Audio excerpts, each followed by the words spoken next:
Bem-vindo a mais um estudo aqui no canal. Hoje nós vamos conversar um pouquinho sobre o livro dos juízes. Comecemos aqui falando sobre o título. Muito importante, né? Saber disso porque o livro dos juízes vai abranger um período justamente da morte de Moisés até a implantação de um sistema monárquico com a coroação do primeiro rei Saul. Então, seu nome em hebraico, Soferim, e na Septuaginta, uma tradução do grego, do hebraico para o grego, né, é Kritai. Os dois, no entanto, significam juízes. Então, na época, não havia uma liderança única entre o povo escolhido por Deus, que era Israel. A autoria também é muito importante saber disso, porque alguns acreditam que o livro de Juízes seja anônimo. Porém, a tradição judaica, né, vai conferir a sua autoria ao profeta Samuel, o último juiz de Israel, levando-se em consideração a grande preocupação de Samuel com o estado espiritual, cultural de Israel. 1 Samuel, capítulo 12, versículo de número 23. Esse texto diz assim: E quanto a mim, 1 Samuel, capítulo 12, verso 23. E quanto a mim, longe de mim, que eu peque contra o Senhor, deixando de orar por vós. Antes vos ensinei o caminho bom e direito. Assim diz as Sagradas Escrituras.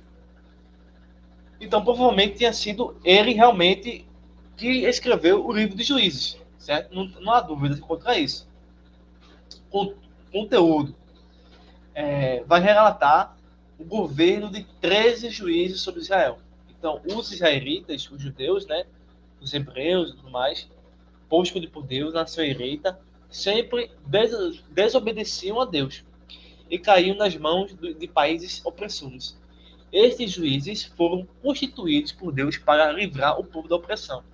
É muito semelhante ao que ocorria lá no Êxodo.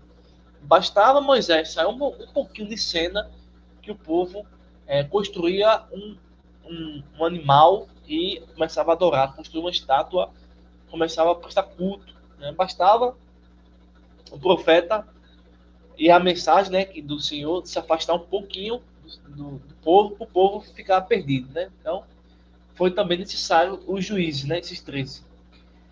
Bem, nós temos aqui, ó, juízes de Israel: Otniel, capítulo 3 de Juízes, Eude, Sangar, Débora, Gideão, Tolá, Jair, Jefté, Ibizan, Elon, Abidom, Sansão e Samuel. Cada um com sua história, com sua finalidade, com seu objetivo, com a sua missão específica, né? Com a sua história bem direcionada. Então, esses são os juízes de Israel. Temos aqui o primeiro juiz, né, Otoniel. Ele foi da tribo de Judá. Teve alguns inimigos, né, que ele enfrentou, foi o rei da Mesopotâmia. Teve uma opressão de 8 anos e um período de paz de 40 anos. Por sua vez, Eude foi da tribo de Benjamim. Ele enfrentou inimigos como Amalequitas, Amonitas. Teve opressões que duraram 18 anos e basicamente anos de paz foram 80. Temos Sagar. Sagar teve como inimigos os filisteus. Débora, os inimigos, né, naquela ocasião, foi o rei de Canaã. Houve uma opressão de 20 anos e um período de paz de 40 anos. Gideão, tribo de Manassés. O inimigo enfrentado foi os midianitas, uma opressão de 7 anos, um período de paz em torno de 40 anos. Depois nós temos Tolá, da tribo de Zacá, e tem uma liderança de 23 anos. Jair, uma liderança de 22 anos.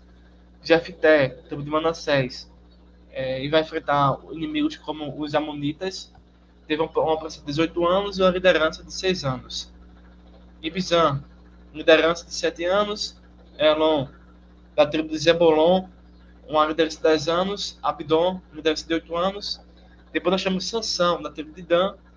Inimigos que enfrentou foram os filisteus, uma opressão de 40 anos e uma liderança de 20 anos. basicamente, nós podemos aí perceber, né, essa trajetória, esse período que eles passaram. Finalizando essa parte aqui sobre o livro de Juízes, né? Nós percebemos a relação íntima e a conexão fundamental e essencial do Antigo e Novo Testamento. Então perceba que o livro de Juízes, né, e o Novo Testamento. Então, os juízes que Deus sempre levantava para liderar o povo da opressão contra os inimigos e também para restaurar a cultura, a espiritualidade, enfim. E essa opressão imposta pelos inimigos vai prefigurar o próprio Cristo. O nosso Deus é o justo juiz. Vejamos aqui João capítulo 8, verso número 32 e 36. Que diz assim, texto bíblico 32. E conhecereis a verdade, e a verdade vos libertará. 36. Se, pois, o Filho vos libertar, verdadeiramente sereis livres. Então, essa é a maior libertação que Deus traz ao mundo por meio do seu Filho. Obviamente, todo o tratamento fazia toda essa preparação usando pessoas que vão configurar ou vão fazer uma tipologia de Cristo. Cristo traz esse livramento contra os nossos inimigos, mas ele nos liberta de uma maneira profunda e total. Ok? Aguardo vocês no próximo vídeo sobre teologia do Antigo Testamento. Até breve.